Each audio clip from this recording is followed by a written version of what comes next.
three of you have not attended. So yeah, so that is the basic. So yeah, so as everyone is new to this field, so as you must be knowing that in IT industry there are two subsections, or there are two works that is basically done. One is development and one is testing. Okay, so what basically what work is done basically in IT industry? Anyone?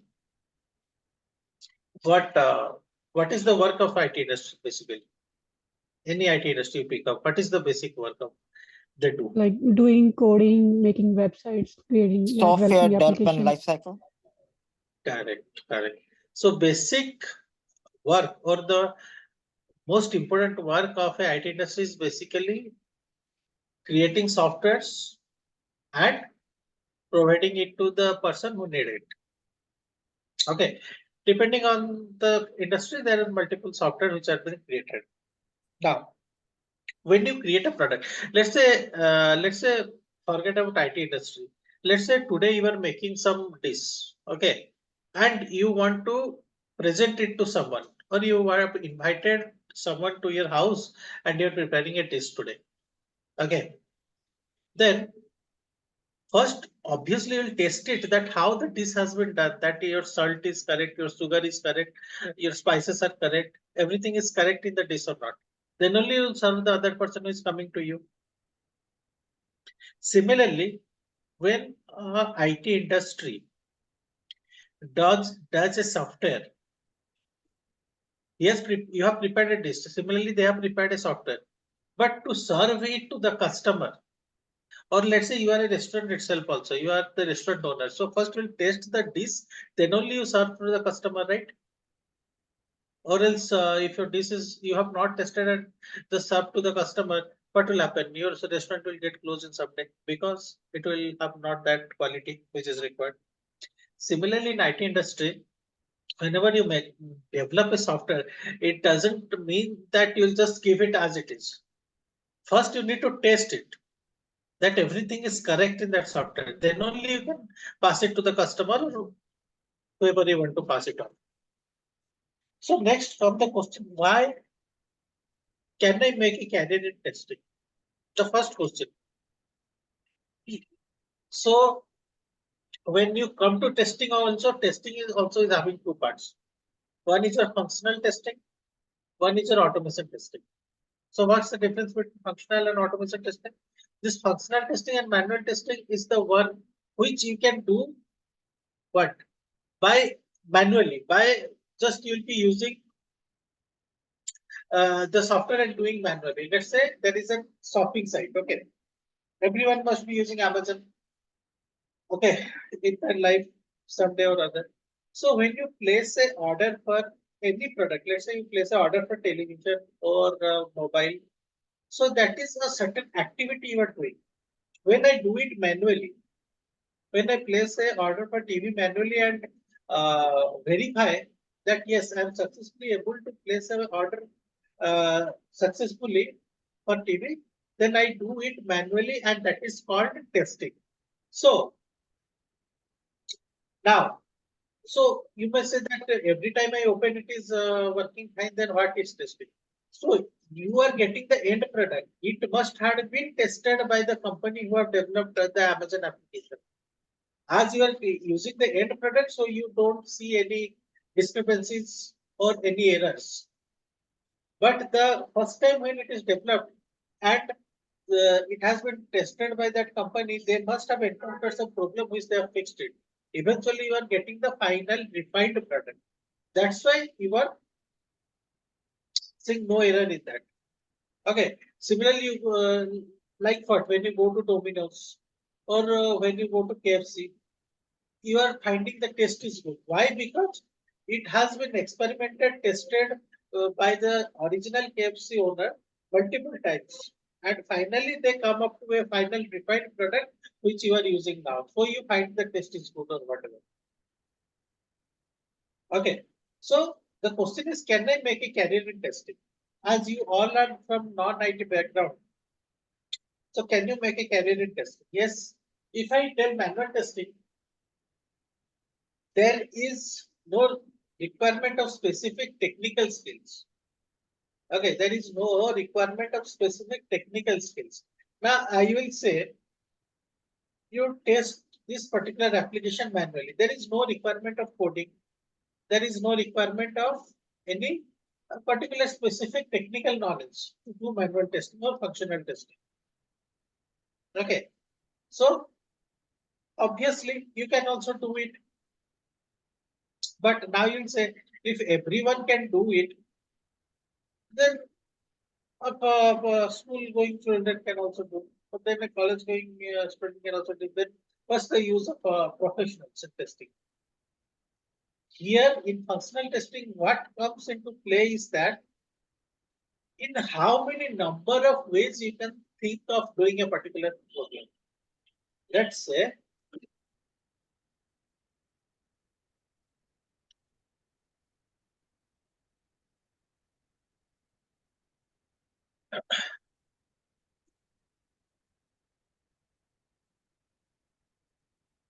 I have a point A here and I have a point B here. Okay.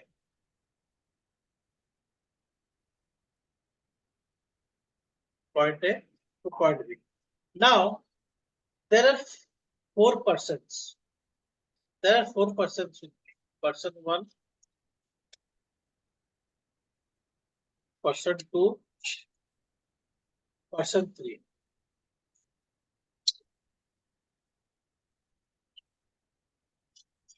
I asked person one that I want to go from point A to point B.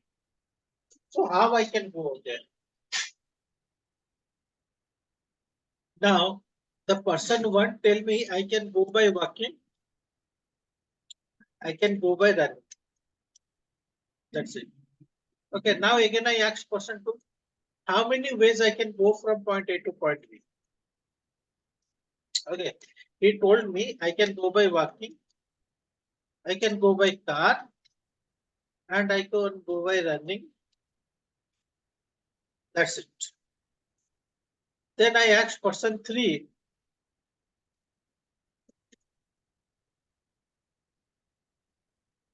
by how I can go. He tells me I can go by walking, by car,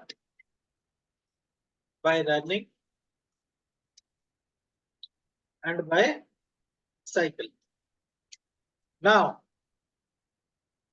here comes the answer to your question. Why we need professionals in manual testing? Now see, I gave a particular problem to all the three person, but the three person gave me solution, but someone gave me two solutions, someone gave me three solutions, someone gave me four solutions. Now, if someone asks me who is best suited out of these three person, because now if someone tells me that we were told only walking and running, so his answer is correct. No, his answer is not. Sorry, his answer is not correct. So I'll say no. His answer is not incorrect. I can go by walking and running. No issue. Similarly, person two answer is not also incorrect. Here, person three answer is not also incorrect. Everyone answer is correct because they are giving solutions. But who is giving me more number of solutions? Someone is giving me less number of solutions. Someone is giving me more number of solutions for the same problem. Okay. Here, some person is giving me for the same problem less number of solutions. Some person is giving me more number of solutions. Now, when I will choose as a good tester from all this, or the person who is best, whose skill best for my testing job is this person, person three. Because for the same problem, he is giving me different solution. Similarly, when he will be doing testing of a software in real time, he will be testing that particular feature in three multiple ways or four multiple ways. Then You will cover those scenario and would have gone through the scenario. Now, let's say I have given a product to 4 customers. So 4 customers will do the same activity in 4 different ways. Now, a tester who have covered all those 4 different ways in his testing, he must have verified that all 4 are working fine. But let's say there is a tester who have just verified 2 of the ways to do that particular activity. Let's say there comes a customer who uses a particular way which he has not tested, and there is a error in that particular way to do. Then he's not a good tester. So always a good tester is who has covered different scenario for the same problem or same flow in the application. Okay. So here the question, can I make a candidate testing? Yes. If you have a good analytical skill, that means you can think of multiple ways to do a certain activity in comparison to other person, then yes, you can make a candidate testing. Now, how it will come? It will come with experience, or else what would have happened? The same activity could have bought a 10 class person also, because no technical skill is required. 10 class student also, I could have made him and make him sit to test for. So this ways of thinking, the number of ways comes with experience. Okay. So we need professionals.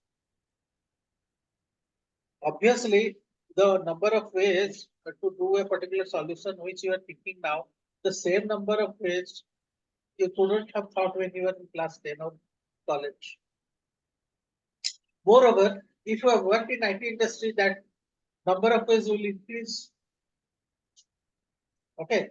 So yes, you can make a career in this testing only if your ability, thinking ability is more.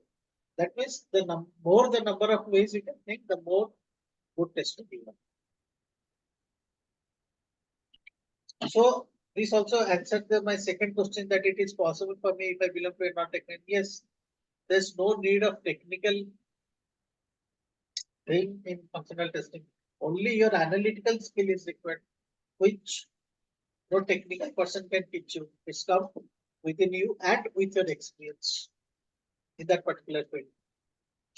So what skill are required? Obviously, analytical skill are required. How I can start my career? When you now see, you have the analytical skills, that is okay. But in IT industry, that is not also enough, because uh, let me tell you one thing. See, when you drive your car, okay, you enter, before entering the car, there is no protocol, because it is your own car. You just go to it, go inside that car and sit it and drive it. But let's say you want to go inside a president car, just an example, for an example. So there will be a lot of security checks. There will be a lot of permissions. Then only you can enter the car. But both the scenario, you are entering a car. Here also, but it's your own car. There is some, let's say, president car or some politician car. So there you will be following some protocols before entering the car. But the job is same. Similarly, you have a good analytical skill. You can think of different ways. But you do the testing, and when you enter an organization, you need to follow some protocols, or you need to follow some documentation or artifacts related to it. With the help of that, you'll be doing the testing. You cannot go and randomly do the testing and tell yes.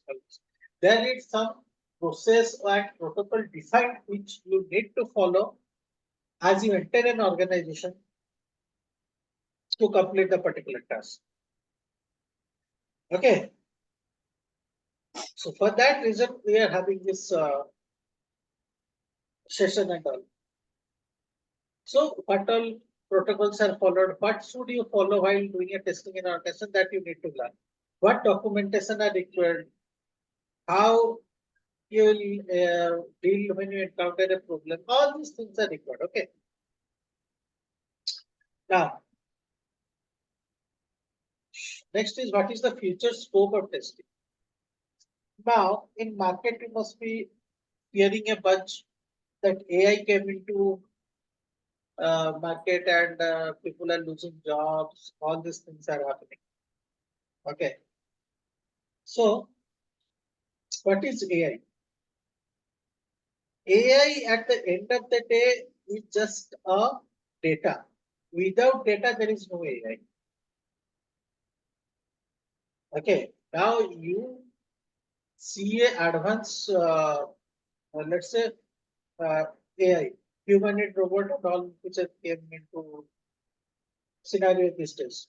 So even though this humanoid robot can talk, this can answer your question, you'll see it's just the same thing what is present in Google database. Like say I search in Google, who is the XYZ, okay, then that detail what you get in Google, that same you answer that humanoid robot give you.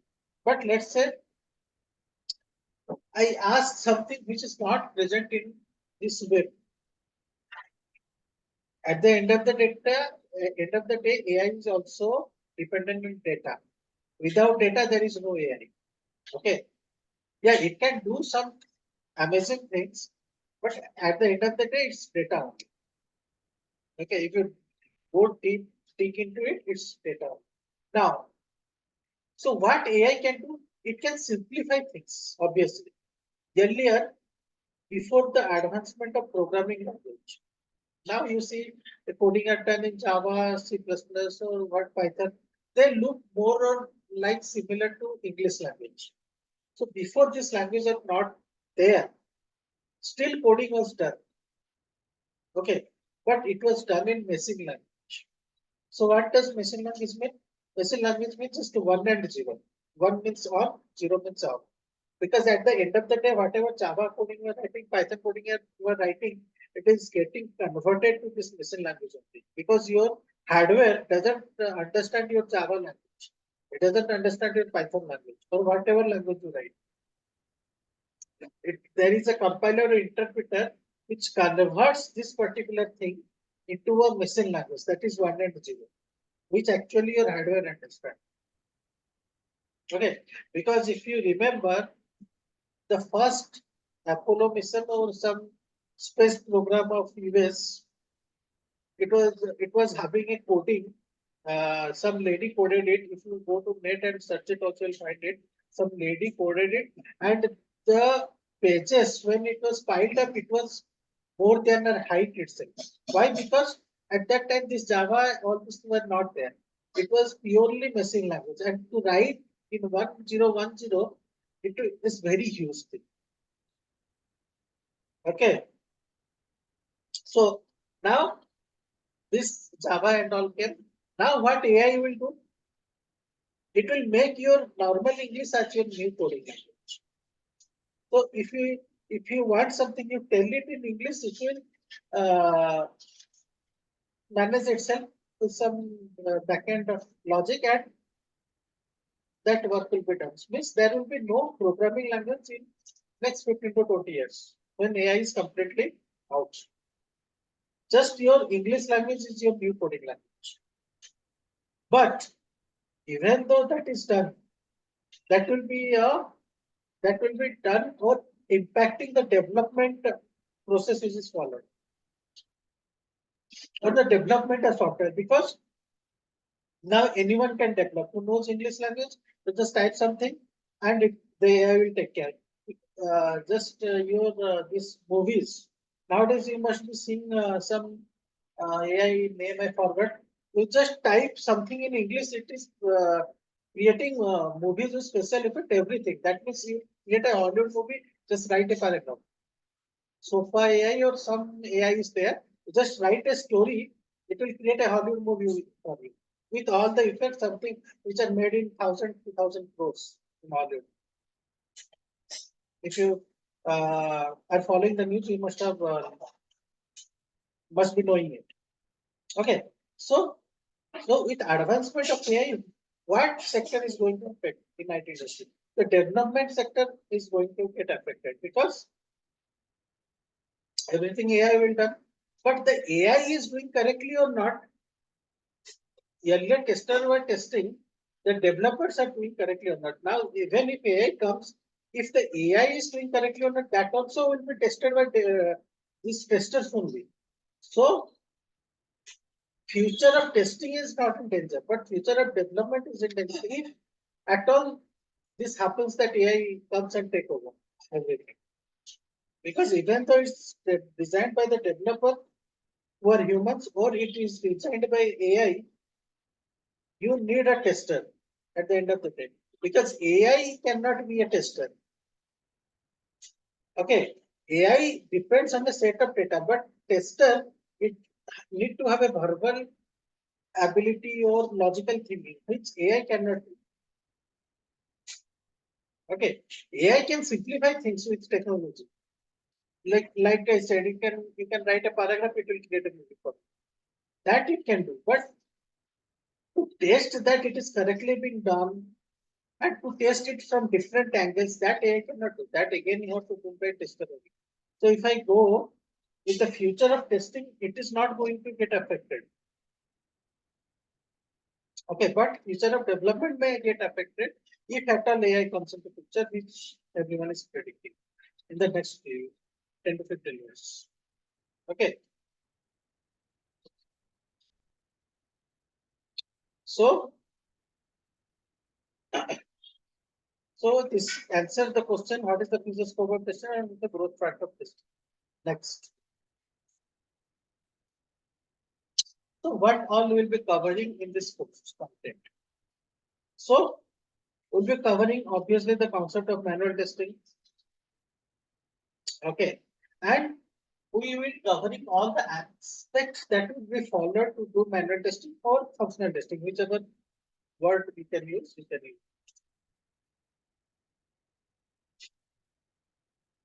And at the end of the day,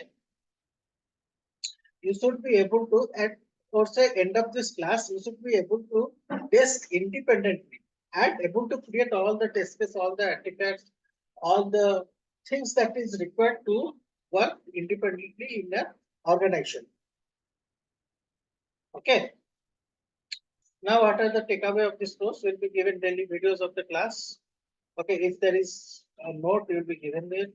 Then interview question, resume preparation will also be done by a team, separate team. Is there who will be creating your resume. Let's say you, as someone is mentioning, I'm not from IT background, but after the course, I'll be trying to switch to the IT background but with the same technology. Then you need to modify your resume according to that. Okay. Even though you have knowledge, your resume also need to speak that, right? Because resume is your first page of screening. If your resume doesn't mention it, even though you have knowledge, you'll not get the interview call only. So resume is also be prepared that for that. And mock interview and real-time projects. So basically, we'll be giving examples in the live project. So whatever Amazon you are seeing or whatever live sites you are seeing. Okay. Next. So what is software testing? As the word suggests only, testing a software is called software testing. Okay. So what is software? Software is a set of instruction data or programs used to do a certain activity. Now your AI is itself a software only. Don't think AI is something different. AI itself is a software only. To test AI also you need tester, you need testers also. Because AI itself is a software. It's not like some big thing. So it's just by hearing those words, it appears to be a big thing. But at the end of the day, if someone asks what is AI, AI itself is a software only. It's some advanced feature which assist you to do a work easily. So we tell it as AI. Okay. Now testing. So test this particular software is called testing. So what do we test? We test that the software for which the software is developed, that is being done or not. Okay. So That is called testing. Now you see the software which I'm speaking, the AI which came into market, it is a software. Now you will say what will test in that? Okay, I write a code something and it is creating a video out of that. So you will be checking each and every aspect that is created in the video. That means if an object is created in the video, the shadowing is correct or not. If it is a night scene, then sky is working or not. So there's a lot of things. Okay, even though you those games you are playing, okay, that is also tested by a group of testers. That if I'm clicking fire button, so it is firing something or not. If I'm jumping, it is jumping or not. So everything is tested. Whatever software you are using in your day-to-day life. Now we are talking or conducting this class into. This software is also tested. It will not happen that the first instance when it was developed, it was working like that only. It may happen that I'm speaking, the camera may be on. I'm speaking, but the camera microphone would not be working. Means the sound system of this Zoom call will not be working. So this everything that you see is the final product. That's why you don't see any errors because it would have been thoroughly tested by some people or some group of people in the organization. Okay. So if like and just remember that 100% bug free is a myth. Okay. So if you have read this news or not, I don't know. But there are some instances in which Facebook, Google, the final product which are using have some bugs. And that is a very complex scenario. When you follow, you'll find the bugs. If the normal activity, open Facebook chat and all, these all will not get bugs. Some users, some intelligent users do some other flow in that application where they found bugs. And when they report it to the Facebook or Google, they get rewarded from the company for finding those bugs. Okay, so if you follow news, you must have heard it also. Some person from some XYZ country have reported Google that there is a bug in this feature in their application, which is live. That means which are using now, and they got rewarded very good for that also. So it may also happen that your software team of the company has tested it, still one or two bugs have slipped out, and at the end user who are using the final product, they may find out. Just like you are opening a restaurant, you have tested everything, you have ensured everything, then you have delivered. But still, in some cases, it happens that some test quality or food quality missed out and customer complaint, right? Just like that. Okay. And when they report it, what the manager of that store do, they just reward it to some other dish and make it completely free of cost. All this thing. Same concept here also. Okay. Now, so everyone getting whatever I am just saying till now, it's just getting clear, right? Yes. Okay. What about the Danival Potri puzzle? Yes, Pratik. Yep. Now, so what's the difference between software and hardware? Okay. When it whatever system you have connected to this meeting, let it be a mobile phone, let it be a laptop, or let it be a desktop. So it is made of two components. One is your software, one is your hardware. Now, what is your software and what is your hardware? So, in layman term, if I say whatever you can touch, that is hardware. Whatever you cannot touch, that is software. Okay. Just in layman term, if I'll say to explain it better, whatever you cannot touch here in this system, whichever you have joined the meeting or whichever system you are using, that is software. That means I cannot touch this PPT, right? If I want to touch this PPT, I cannot touch this PPT. But I can touch the mouse, I can touch the keyboard, I can touch the motherboard, I can touch the battery, I can touch the monitor.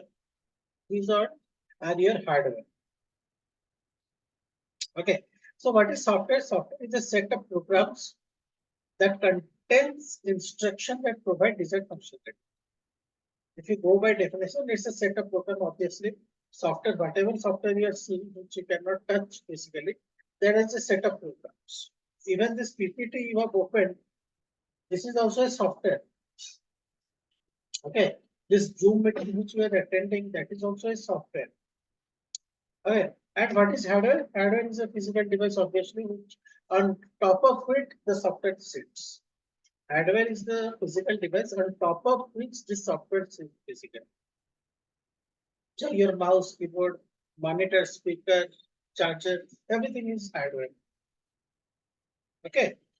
Which provides the environment for the software to run. Okay. Now, you must be knowing that in the Android, whichever apps you are installing, uh, that has a certain extension .apk. This you cannot install in Windows.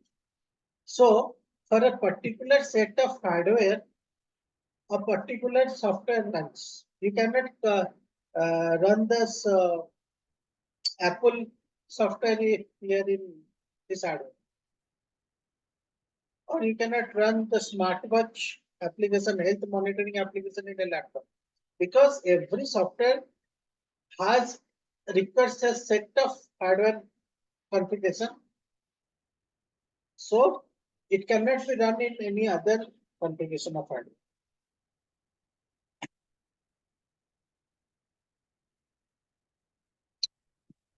Okay, now comes what are the type of software.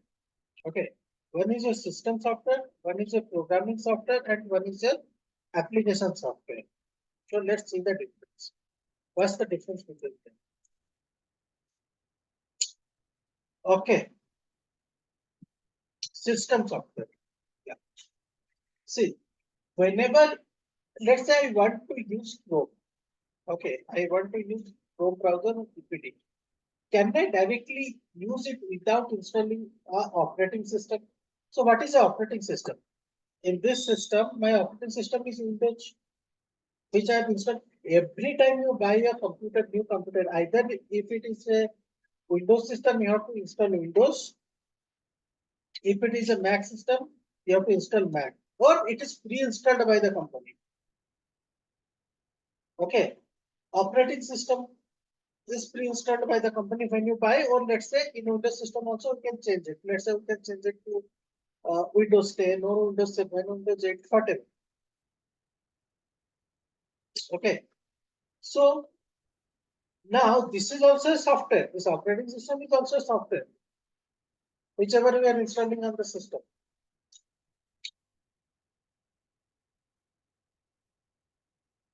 Yes or no?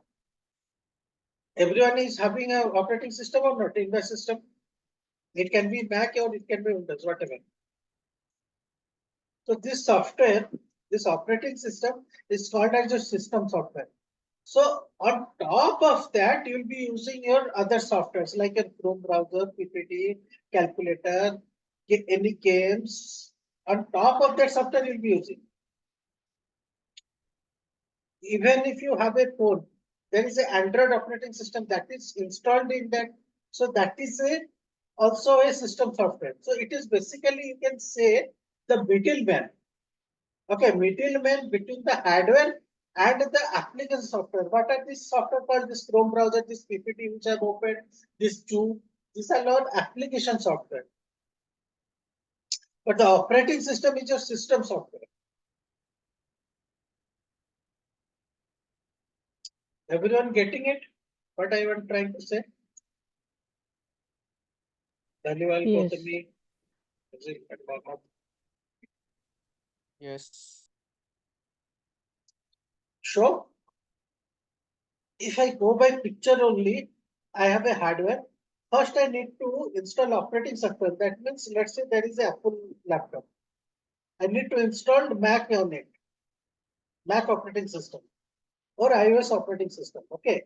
On top of that, I'll be installing Chrome browser or calculator or uh, some game or some Amazon Prime or any any OTT apps, all those things. Okay, so that becomes application software. So this operating system becomes the OS means operating system is your system software. And also driver is also there for your speaker. There is a speaker driver. These drivers are also your system software.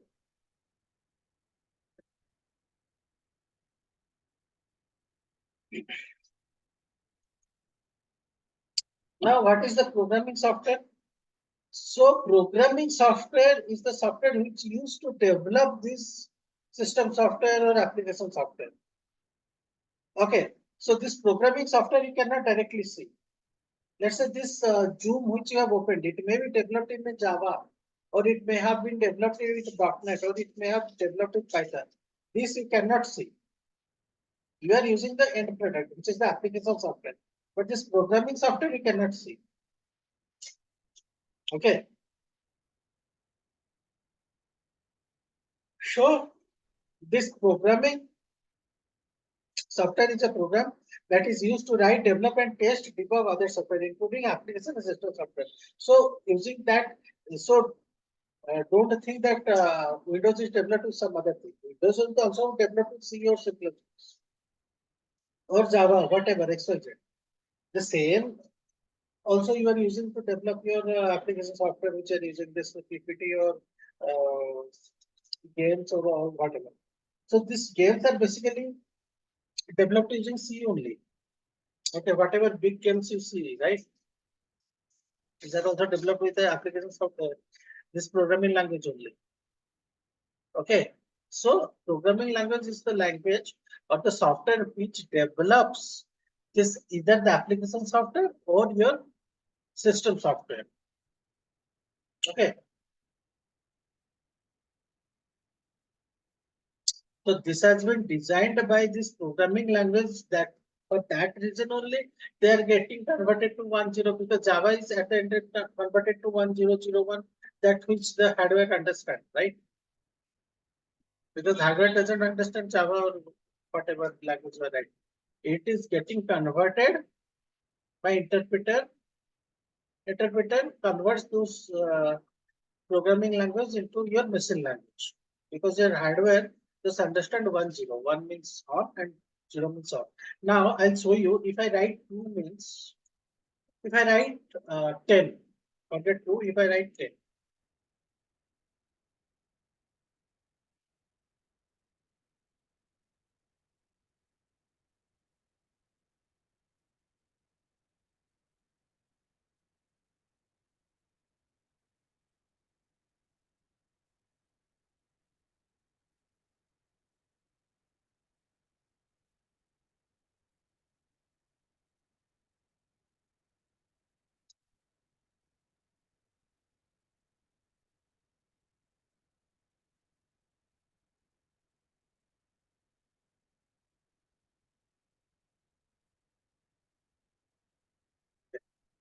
Let it open, then I'll show you how this machine language look like in real time.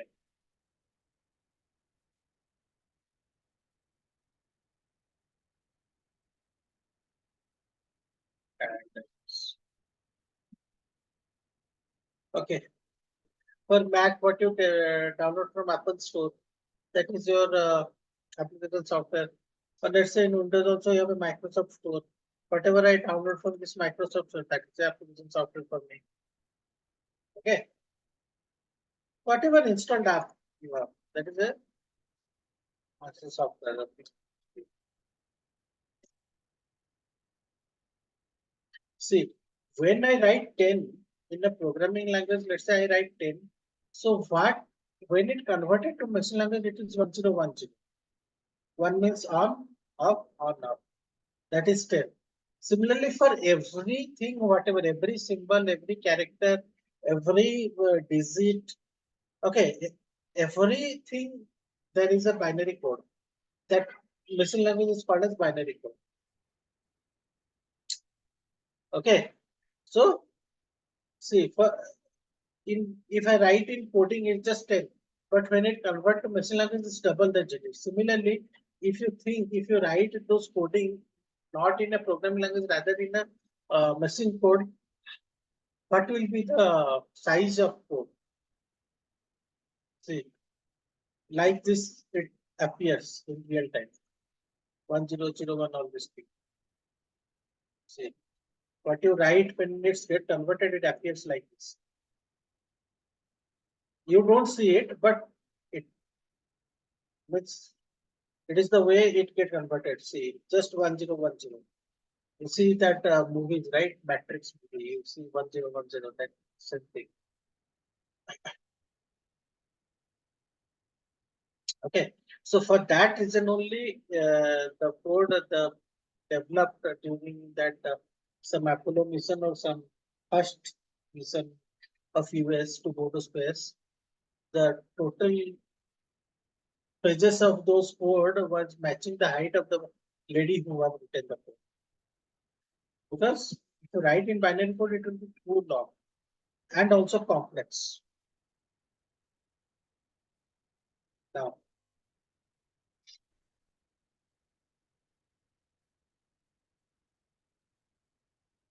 so next question is why testing? Obviously, we discussed there's a high scope of getting a job because now see, when it comes to development, that is a narrowing down. If I am a Java developer, means I can develop those applications which are developed in Java. Or if I'm a Python developer, means I can develop those applications which are designed in Python only. But as a tester, I have no limitation. I can also test the application which is designed in Java. I can also test the application which is designed in Python. So there is a no limitation here. So it is not technology dependent. So the scope is different because you are flexible. You are open to any technology application designed in any technology. Okay. And as I discussed, testing is never ending. Even though AI comes, whatever happens, testing is never ending. Okay. Every time there will be testing till the time the human uses software. Maybe it in the form of normal software or maybe it in the form of advanced software like AI. Okay. So who can perform testing? Obviously, a person having basic digital understanding and creative mind. The creative mind is the one which I was talking that if I think for a particular solution in different number of ways. Okay, and digital understanding, obviously, you must be knowing to use this Excel sheet, mouse, some basic computer operations on this. Six things. Okay, everyone nowadays have that basic digital knowledge. Yeah. Yeah.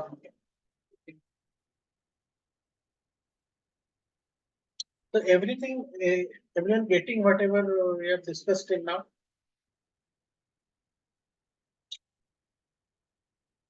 Yes, Pratik. What about Potami, Manoha, and Mohammed? Yes, sir. Yes, Yes. sir, I'm getting it. Okay. So you want this is too much for first class or shall I continue?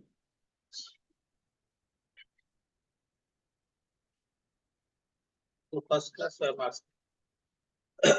Okay, just continue for 10 more minutes till 10. Stop. Okay, so what is a software testing life cycle? Okay, so before that, let us understand what actually will be testing. Then what actually is developed in a software. Okay, now if you consider a IT industry, okay, now the client, what we are designing the software, that is obviously a requirement of a client. Let's say I opened a company, XYZ restaurant. Okay, I opened a company, XYZ restaurant. Now I think I need to have a software in which people can order online from that software for from my restaurant. Okay, or else someone in any part of the world is sitting and just want to research about my restaurant. What are the items available? what is the growth of the company, from what are the founding members, everything that needs to be there somewhere. Then only that other person can see. So here I become the client. Now, now I don't have that coding knowledge or the knowledge to develop a software. Okay. So what I will do, I will go to a ABC company and tell them, see, I have a requirement. You need to develop as per my requirement and give me the application. Okay. As per my requirement, let's say I tell them that in my application, I want 2 plus 2 is equal to 5. Okay.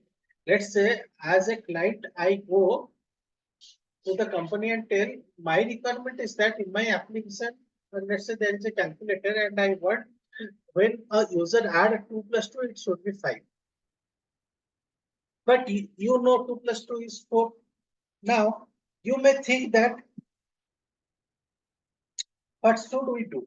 See, in a software development and testing, if the client says something and if you think it is not right, you can give a suggestion. Then the person from the ABC company comes there, no, 2 plus 2 should be 4. But I tell them no. Final call will be of the client only. I am client, I tell no, I want 2 plus 2 is equal to 5. Sure. Now, this become the requirement for that company. They have to develop something where 2 plus 2 is equal to 5, not 2 plus 2 is equal to 4. So in IT industry, so there is nothing called right and wrong. Whatever the requirement is given to you by the client, even though your common sense say it is not correct, that doesn't matter. Whatever requirement the client gives, okay, final requirement the client gives. If he says something, if he says 2 plus 2 is equal to 5 means that is the requirement and that is the expectation you should be building a software. Let's say your developer team builds a software which show me 2 plus 2 is equal to 4. Then that is the error, that is a bug, that is a defect. I need to fix it. I need to raise it and the developer team has to fix it and make it 2 plus 2 is equal to 5. Why? Because we are developing a software for the client. Whatever his requirement demands, that only we have to go with it. So if my application or software which is developed deviates from the requirement given by the client, then that is a defect or bug or whatever you can say. So this is how the industry works. Understood, everyone?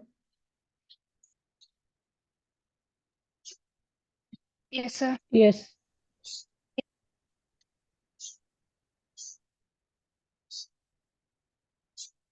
Now, in this application software also, I have two types of software. One is web application, one is your desktop application. Okay. One is your web application, one is your desktop application or standalone application, whichever you can.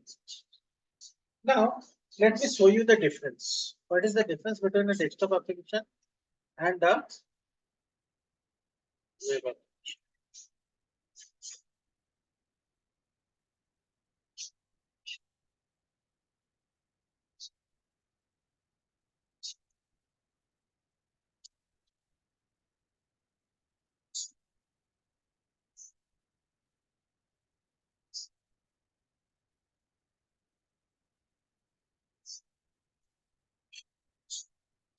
See, I have opened Amazon Prime.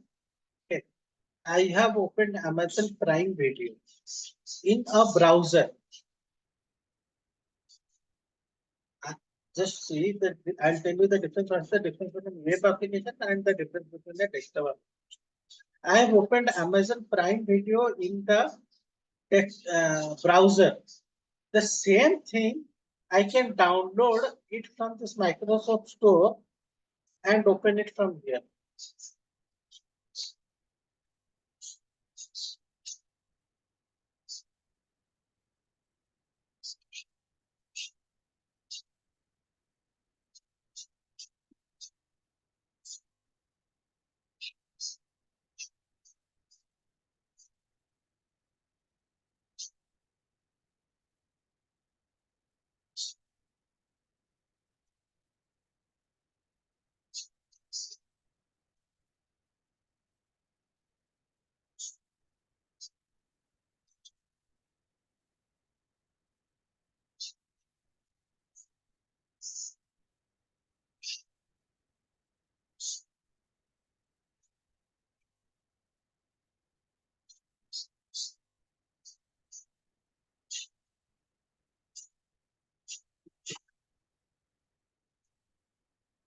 Okay. Hello.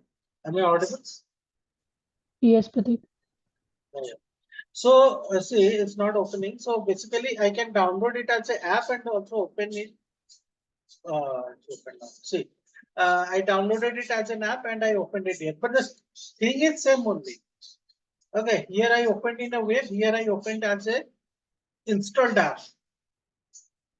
But this is the same application. This is the same Prime Video. I've opened it, but one I'm opening in a browser, and one I open it as a installed app. So the one which I opened in a browser, let it be Chrome browser, Firefox browser, Edge browser, whatever browser, it becomes web application.